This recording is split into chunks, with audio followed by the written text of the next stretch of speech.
Irish music is well known throughout the world.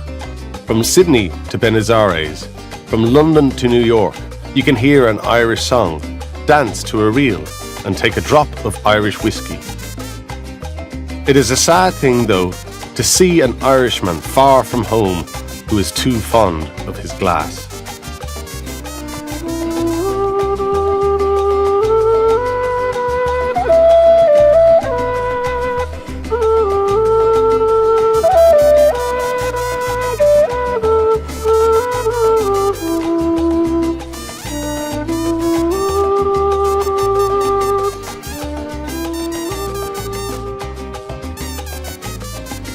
My name is Michael Coleman, and they say I am the finest fiddler that ever lived.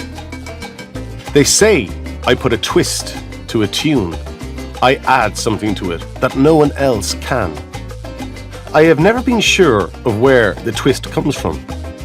I play that way because it is the only way I know. I play because I have to. I do not know where it comes from or what it is going towards. My home is a small room in the South Bronx in New York, where the tall buildings shut out the sky. I don't understand the place at all. Two of my nieces passed through the city last week on their way to look for work. We tried to talk about home, but I could not, nor about here either. I picked up the fiddle and played a couple of tunes. And then there was no distance between me and them or the Bronx or Killaville in Ireland where I was born. That's what I have been able to do all my life. I could talk to you forever and still say less than you'd hear from the first few seconds of a tune called Lord Mcdonald. It was a calm, bright summer evening. I got the fiddle back once again. I'd had to pawn it because I needed the money. Times were hard, as they have been for years. I remember the days when we musicians were paid a working man's weekly wage for half a morning in the recording studio. An Irish cop had hired me to play the fiddle at his daughter's birthday party. He had done well for himself since coming to the USA. Not only did he have money, he was also said to be honest. I spent the week before the party drinking to his honesty. A lot of money had been mentioned. It was a short walk to his house in good weather. As I went up the wide grey steps to the front door, there was an uneasy feeling in my stomach. The same anxious feeling I always have before I start to play. Some nights I sit up and play, and then I notice the sun has come up and is shining in the street outside. Then I find my face is wet with tears. Lord Mcdonald is the tune I play. I knocked at the cop's door, and a beautiful young woman in a blue dress opened it. She looked at me with a face full of puzzlement. There were holes in the elbows of my jacket. Nothing was said for a while. "I'm Michael Coleman, the fiddler. I'm here to play at the birthday party." The girl still said nothing, only looked me up and down for a few more moments. Then she turned and ran back inside. I still remember the face of that cop. It was the face of a man who'd take terrible offence if you weren't enjoying yourself enough at his father's funeral party. A big man, nearly 2 meters tall, still the colour of a man who spent many a long summer working on the farm. In a good suit and expensive shoes. He had more of the American accent than he should have had. I could never manage that trick, although I'm not sure I missed much. The cop rushed across the hall and tried to catch me by the throat. I stepped to one side and he dropped his hands. His right hand was opening and closing. He couldn't keep it still. There was no sound in the neat and tidy evening street. He was so angry that his tongue hit his teeth as he spoke. "Well, Mickeen Coleman, the great fiddler, you dare to show your face here?" I didn't know what was annoying the man at all. My daughter's birthday was this day last week. I had 150 people waiting for you. Damn it. Where were you? It's bad when you start making that sort of mistake. I really needed the money he'd have paid me. Well, Coleman, where were ye? I made a mistake. I thought it was today I was supposed to be here. He banged his hand on the wall by the door. The man was nearly dancing with temper. There were a pair of young women standing in the hall behind him now. They were laughing at his shouting, and that was making him even angrier. I'll tell you why you weren't here, Mickeen. It's because you were falling drunk around the South Bronx somewhere. I got plenty of warnings about you, but I didn't take them. Fool that I am. You yourself and your friends are a poor advertisement for us Irish, drinking and fighting and bringing our name down in front of the Americans. You think you're something, but you're nothing. I never aimed to be an advertisement for anyone, only myself. You may all be famous, but did any of you ever do anything to give us a good name? Did you? Did ye? On about the second did ye, he hit me in the chest with his right hand and sent me rolling down the steps. I was on my feet before I reached the bottom one. I was always able to land on my feet. I didn't say anything to the cop.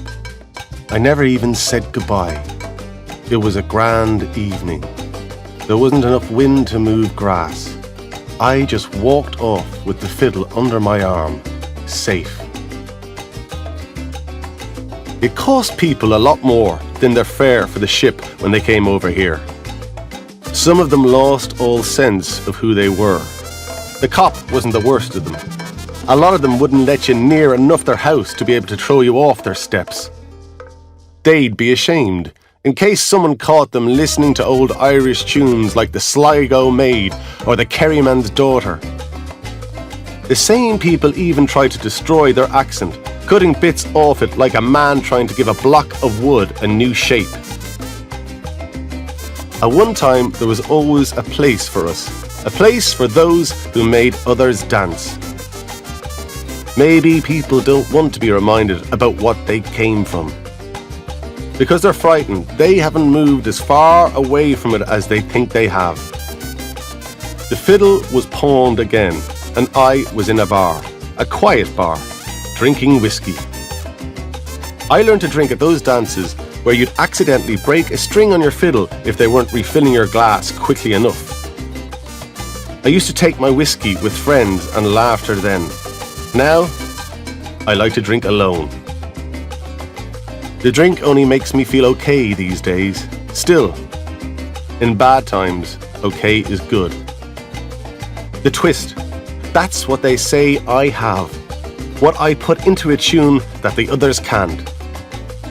You can't try to put the twist into your playing. It has to be part of it. Some days I think I know what the twist is, but I can never catch it because it is inside me. It is what I am. The drinking, the way I could never stay in one place, the blackness I see in front of me some days, the dreams I have in the night, all there in my fiddle. Whatever it was that was wrong with me leaked out through my fingers, and they heard it as the twist. And sometimes I think I have nothing to do with it at all. When the first records were sold, 78s they were called, I saw men and women dancing and laughing and crying at the same time, at my playing. I'm a farmer's son from Killaville. How could it be me that did that? Maybe the fiddle wasn't the instrument at all. I heard there were men at home who wouldn't eat for a couple of days so they could buy those records. Men who knew me did that. We had come to America to record this Irish music to be sent back to Ireland for people there to buy, and yet we'll never see Ireland again. Things are wrong in this world, so they are. I was never too eager for work. That was well known around the place at home. All I wanted to do was walk the countryside and play music. Some men will kill for land, others will die for a woman. I lived for the music of the dance, fast and slow, sad and sweet. Everything else on the face of this earth was forgotten when I picked up a fiddle. The coldness of the city meant nothing to me when I was playing well. If I could hear the twist, it meant the life I was living was all right for me. I'd only just got back to Killaville from London when I came to the USA.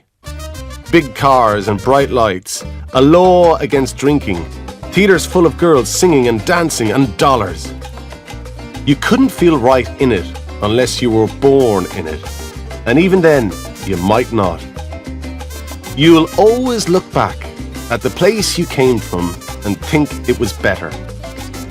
At home, we started with an innocent life, walking home from village dances across pale, wet fields, looking at birds on the moonlit lake, playing a tune across the water in the early morning with no other sound in the clear, cold air. But it was a false life. False because it wasn't right to let people live a life like that if they weren't going to be allowed to stay in it, if they were already marked to go someplace else. They didn't prepare us for New York or London, Boston or Manchester. There was bitterness and jealousy and hunger at home. That's true. I can't say it isn't.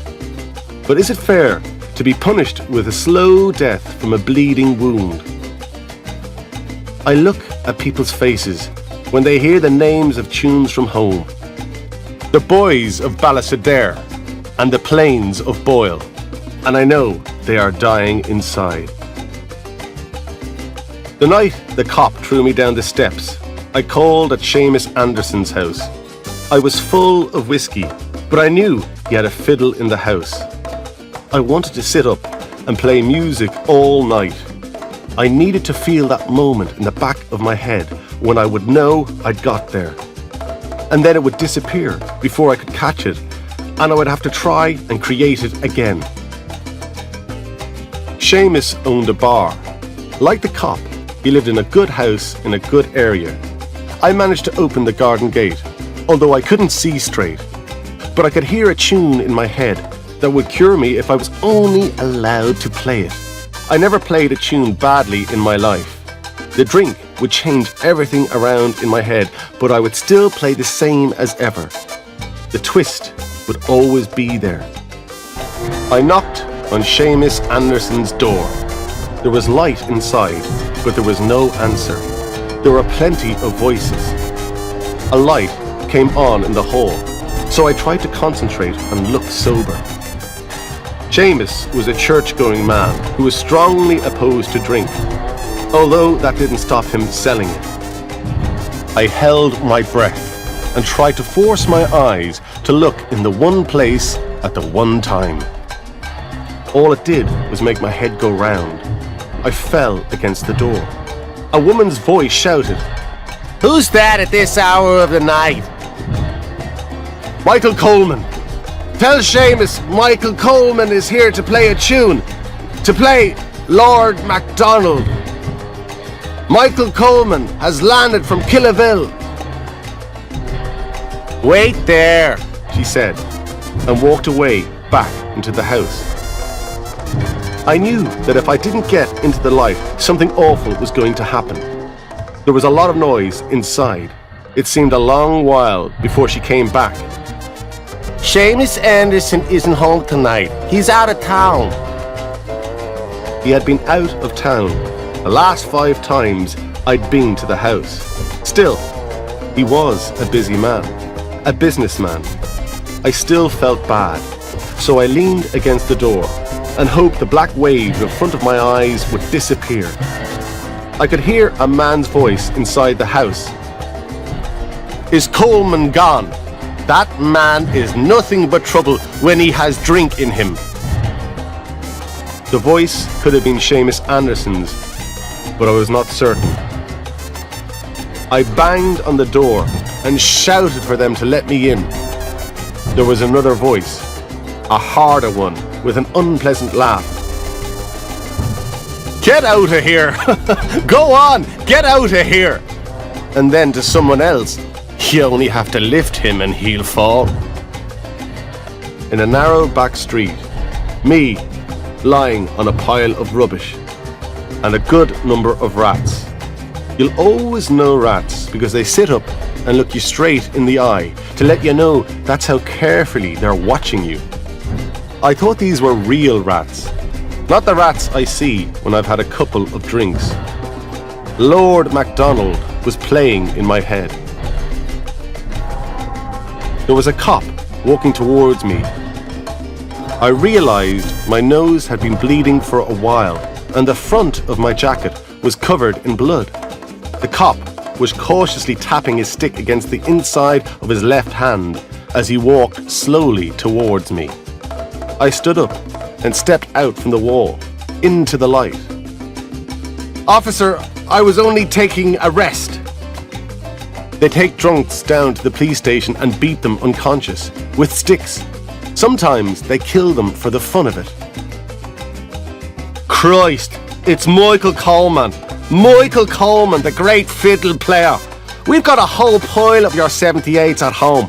What are you doing here?" If I knew that, I wouldn't have to drink. He smiled and put a hand under my elbow to stop me falling. "Good luck, Mr. Coleman. It's good to meet you. You're a great fiddler when you're playing." And he walked off, a good Irishman. The rats were still there, so they were real rats, not my rats. The night was lovely and warm, and there was nothing to be afraid of. The drink is like music. How can you explain it to someone who has not fallen in love with it? How it floods your head and pushes the blood 3 times faster through your body. The wonderful moment of the first one the morning after, when it starts to clear away the fear and anxiety it put there the night before. Drink makes the world a place of certainty, in every way. I remember the day I played Lord Mcdonald. I sat in a small recording studio in the South Bronx at midday. Played another tune for a couple of minutes and then it started. I played the whole of Lord Mcdonald just once and I could feel something running through me. Every second was like an hour and the music was coming from a place so far back in myself that it was tearing me apart. I followed the music, chased the music, with colours going through my mind, and Killaville and my dead brother, and the man who taught me to play, and the end of all this, and the twist in myself, and green and brown. It was bringing me somewhere, and I finally got there. I walked away out from the studio when I finished, and 2 men from the record company came out into the street after me. One of them pulled a huge roll of dollars from a deep trouser pocket. "Here you are, Michael. A couple of $100 for a special performance. No one ever heard anything like that before." The sun was shining the way it does in New York in the summer. The rest of the musicians were sitting in the usual bar, talking about work and spending money. They didn't know then they'd never have that sort of money again. I tried to explain what had happened. My hand was shaking and the beer was spilling onto the floor. Sunshine was coming through the dark glass of the front window.